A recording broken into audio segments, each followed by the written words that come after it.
मुख्य विषय पढ़ाई कैसे करें भाग 3। इसके अंतर्गत सफलतापूर्वक अध्ययन करने का तरीका हम लोग जानेंगे। अंत तक अवश्य सुनेंगे, लाभकारी होगा। साधारण तौर पर हम लोग 2 प्रकार का अध्ययन करते हैं, एक मनोरंजन के लिए अध्ययन और दूसरा ज्ञान के लिए अध्ययन। 2 प्रकार का कौन कौन? मनोरंजन के लिए अध्ययन और दूसरा ज्ञान के लिए अध्ययन। मनोरंजन के लिए अध्ययन का उद्देश्य रोजमर्रा की जिंदगी की एक रूपता से हटकर कल्पना, फैंटेसी की दुनिया में पहुंचना है, जहां पहुंचकर आप भावनात्मक रूप से जुड़ जाते हैं, रुचि जताते हैं और प्रेरित होते हैं। जहां तक ज्ञान के लिए अध्ययन का उद्देश्य है तो भौतिक संसार एवं विचारों के प्रति अधिक ज्ञान प्राप्त करना होता है।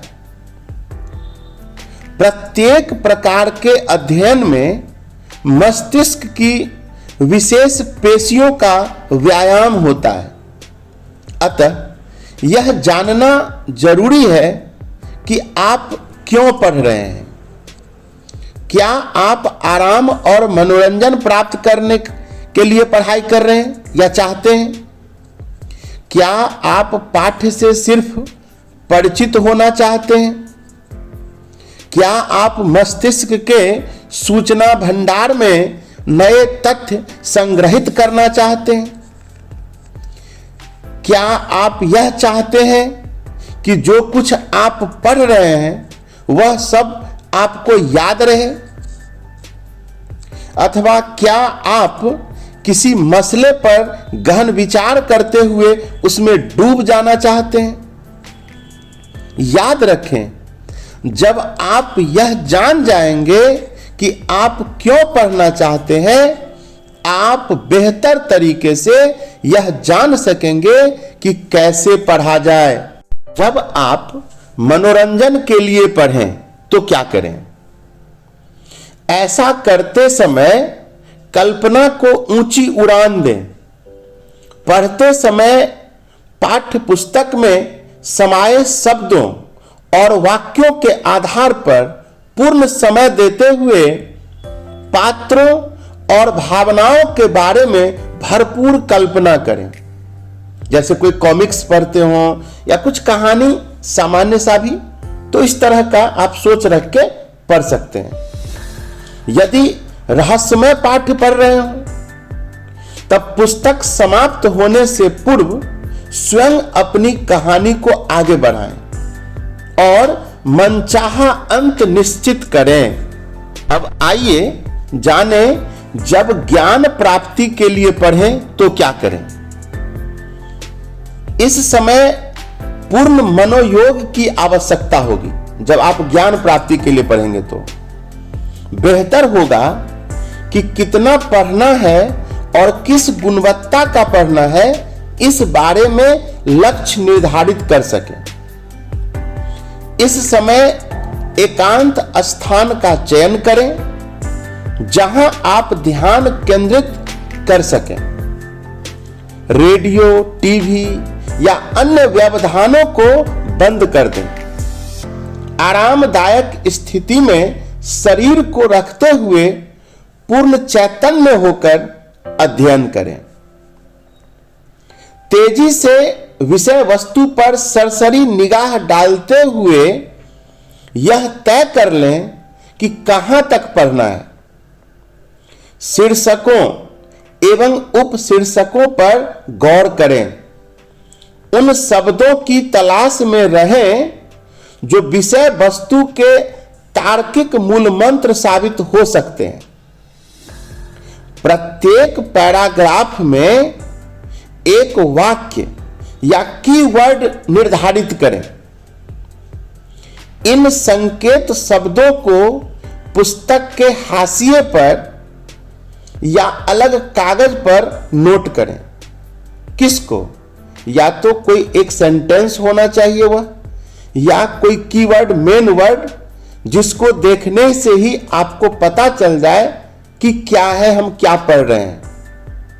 या अगर अलग से आप किसी कागज पर नोट कर लें तो और बेहतर है। यह उस पैराग्राफ का क्या होगा, एक प्रकार से मुख्य विचार या सारांश होगा। बाद में जब कभी आप ऐसे संकेत शब्दों को पढ़ेंगे, समूचा पाठ्य आपको याद आ जाएगा। संकेत शब्दों को बनाने के अलावा विचारों का विश्लेषण भी करते चलें। क्या मुख्य बात के समर्थन में कुछ तथ्य दिए गए हैं? परिणाम कैसे प्राप्त हुआ? पाठ में किस चीज का अभाव है? विषय वस्तु को अपनी तर्क शक्ति पर परखें और अपने शब्दों में उसे बदलने का प्रयास करें। दूसरों की अपेक्षा स्वयं द्वारा गढ़े गए शब्द अधिक याद रहते हैं। पढ़ने की अपनी स्टाइल तय करें। कठिन शब्दों को छोड़ते हुए आगे बढ़ने की प्रवृत्ति से बचें। अच्छा होगा कि डिक्शनरी पास में रखें और कठिन शब्द का अर्थ न समझ आने पर तुरंत डिक्शनरी की मदद लें। चाहे हिंदी शब्द के लिए हिंदी डिक्शनरी हो या अंग्रेजी के लिए अंग्रेजी डिक्शनरी हो। आपको यह जानकर आश्चर्य होगा कि जिन शब्दों से आप भली भांति परिचित हैं, ऐसे कई शब्दों का सार्थक व सही अर्थ आपको नहीं आता है। ध्यान रखें कि पढ़ते समय शब्दों की गूंज मस्तिष्क में नहीं हो, इसके बजाय छवि बनाना बेहतर होगा। अभ्यास द्वारा पढ़ने की गति बढ़ाना संभव है। इसके लिए आंखों के संचालन की सही तकनीक सीखनी होगी। सामान्य व्यक्ति 1 सेकंड के 100वें भाग में 5 शब्द देख सकता है। अभ्यास द्वारा हम 1200 शब्द प्रति मिनट तक की गति से पढ़ सकते हैं। अब आइए समझें तेज गति से कैसे पढ़ें। क्या आप पढ़ते समय शब्दों को बोलते हैं? संभव है कि ऐसा करते समय आप जिस गति से बोलते हैं उस गति से पढ़ नहीं पाते। क्या आप पढ़ते समय बोलते तो नहीं, किंतु अपने मस्तिष्क में पढ़े गए इन शब्दों की गूंज सुनते हैं? यदि हां, तब भी आपकी अध्ययन तकनीक सही नहीं है, क्योंकि पढ़ते समय आपके मस्तिष्क में शब्दों की गूंज के स्थान पर विचार, अर्थ, उसकी छाया आदि उभरनी चाहिए। तेज गति से पढ़ने का अभ्यास कीजिए। इससे आपके मस्तिष्क को विचलित होने का समय नहीं मिलेगा, परंतु मन ही मन, क्योंकि जोर से पढ़ने से कानों के द्वारा मस्तिष्क में आवाज जाने से कंसंट्रेशन नहीं बन पाएगा या आप उनको उतनी अच्छी तरह से समझ नहीं पाएंगे। हाँ, ये बात अलग है कि अगर बच्चे छोटे हैं, किशोरावस्था से छोटे उम्र के बाल्यावस्था के हैं, तब तो ठीक है कि अगल बगल में अगर गार्जियन होंगे, माँ बाप होंगे, तो उस बच्चे के द्वारा जो अशुद्धि होगी उसको ठीक कर दिया जाएगा। यहां तक तो ठीक है। लेकिन आप यदि 7, 8, 9, 10, 11, 12 इस तरह के विद्यार्थी हैं, तब आपको क्या करना चाहिए? मन ही मन शांतिपूर्वक पढ़ाई करनी चाहिए और पढ़ते समय ध्यान रखनी चाहिए कि जो हम पढ़ रहे हैं उस पर हम विचार पा रहे हैं कि नहीं, उसका अर्थ हम समझ पा रहे हैं कि नहीं, इस पर जरूर ध्यान देनी चाहिए। अब आइए जानेंगे उंगली या पेंसिल की मदद से हम कैसे पढ़ाई करें। अब दृष्टि स्थिरीकरण विद्या का, दृष्टि स्थिरीकरण, स्थिर करना विद्या का धीरे धीरे अभ्यास करें। एक बार में अधिक शब्दों को अपनी आंखों की परिधि में लाने का अभ्यास करें। पढ़ते समय लाइन के नीचे पेंसिल या उंगली रखते हुए सहजता पूर्वक उसी गति से आगे बढ़ते जाएं जिस गति से आप पढ़ रहे हैं। छोटे बच्चों को हम उंगली रखकर ही तो पढ़ाना सिखाते हैं ना। धीरे धीरे उंगली खिसकाने की गति बढ़ाते जाएं और नेत्र संचालन तेजी से बढ़ाते जाएं, गति भी बढ़ती जाएगी। कभी कभी पुस्तक को विपरीत दिशा में रखकर उंगली की मदद से पढ़ने का भी अभ्यास करना चाहिए। इससे और कंसंट्रेशन हाई बनता है।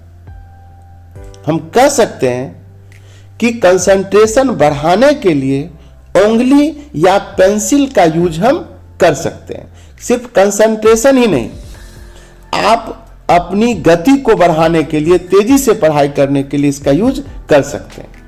छोटे जो बच्चे होते हैं उसको तो बिल्कुल सिखाया ही जाता है ऐसे कि उंगली रख के पढ़ो। जहां तक नेत्र परिधि क्षेत्र बढ़ाकर पढ़ने का प्रश्न है, तो अपनी अवलोकन प्रक्रिया में आंखों की परिधि का क्षेत्र विकसित करने का प्रयास करें। जब आप दीवार पर टंगा हुआ कैलेंडर देखते हैं, तब क्या सिर्फ कैलेंडर ही देखते हैं? इस समय आप दीवार का रंग, समीप टंगे पर्दे या अन्य वस्तुओं को भी अपनी दृष्टि के परिधि क्षेत्र में लाते हैं और दीवार की पूरी तस्वीर आपकी आंखों में उभरती है। इसी प्रकार अखबार या पत्रिका या पुस्तक पढ़ते समय अपनी नेत्र परिधि को बढ़ाने का अभ्यास करें। कुछ लोग ऐसा कह सकते हैं कि यह मुझसे संभव नहीं है। तो भाई मैं कहता हूं क्यों संभव नहीं है? अभ्यास से ही सब कुछ होता है, मेहनत तो करना ही पड़ेगा। पूरे में आप गौर से देखें तो हमने कहा मनोरंजन के लिए अगर पढ़ाई कर रहे हैं तो, और कुछ सीखने के लिए, ज्ञान प्राप्ति करने के लिए पढ़ाई कर रहे हैं तो थोड़ा तो अंतर होता है। लेकिन सबका निचोड़ अगर देखें तो स्पीड हम कैसे पढ़ाई को ले चलें, कैसे करें, उसके लिए हमने आपको बताई उंगली या पेंसिल मेथड और नेत्र परिधि को बढ़ाना, यानी कि तेजी से हम आंख को अगल बगल घुमा सकें और अधिक से अधिक शब्दों को देख सकें एक बार में और पढ़ सकें मन ही मन और उसका छवि प्राप्त कर सकें। इस तरह से असंभव कुछ भी नहीं होता है।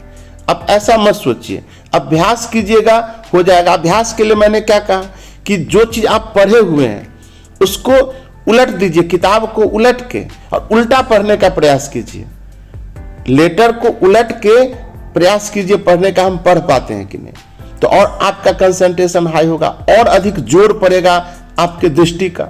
इस तरह से आप चाहे तो प्रयास से, अभ्यास से अच्छा कर सकते हैं। असंभव कुछ भी नहीं होता है।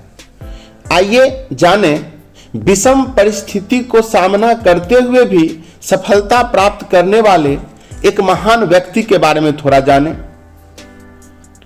एक बच्चे का जन्म अपने पिता की मृत्यु के 3 माह बाद हुआ। इस बच्चे का जन्म समय से पूर्व हुआ। जन्म के समय वह बच्चा बहुत कमजोर था। जब वह मात्र 3 वर्ष का था तो उसकी मां ने दूसरी शादी कर ली एवं बच्चे को उसकी नानी के पास पालन पोषण हेतु छोड़ दिया। गांव के स्कूल में बच्चा पढ़ने लगा। जब वह 15 वर्ष का ही था तो उसके सौतेले पिता का देहांत हो गया। बच्चे की मां वापस आ गई एवं उसने बच्चे की पढ़ाई छुड़वाकर उसे खेत में कार्य करने को कहा। बच्चे को खेत में काम करना पसंद नहीं था इस समय हाई स्कूल के एक अध्यापक ने उसकी सहायता की और वह पुनः स्कूल जाने लगा। 19 वर्ष की उम्र में उसे एक लड़की से प्यार हो गया और उसने उससे शादी कर ली, लेकिन बहुत जल्दी ही वह लड़की उसे छोड़कर चली गई। इसके बाद उस लड़के ने कभी शादी नहीं की। जन्म से ही दुर्भाग्यशाली उस बच्चे को जीवन में हर क्षेत्र में विषमताओं का सामना करना पड़ा। आप सोच सकते हैं कि वह बच्चा जीवन में क्या कर सकता है। यह बच्चा बड़ा होकर विश्व प्रसिद्ध वैज्ञानिक न्यूटन के रूप में विख्यात हुआ, जिसने गुरुत्वाकर्षण के नियमों का प्रतिपादन किया। हम यूं कह सकते हैं कि फिजिक्स में इन्होंने जान फूंक डाली। इसलिए असंभव कुछ भी नहीं होता है। ऐसा कह देना कि मुझसे ये पढ़ने का तरीका असहज लग रहा है, नहीं सीख पाएंगे, बिल्कुल ही गलत है। तो ठीक है, अंत तक सुनने के लिए बहुत बहुत धन्यवाद। स्वस्थ रहिए, अपना ख्याल रखिए। और अगर मेरे चैनल पर आप नए हैं, सब्सक्राइब कर देंगे। अगर पुराने हैं, सुनते रहें और इष्ट मित्र से भी सब्सक्राइब करवा दें। फिर से बहुत बहुत धन्यवाद।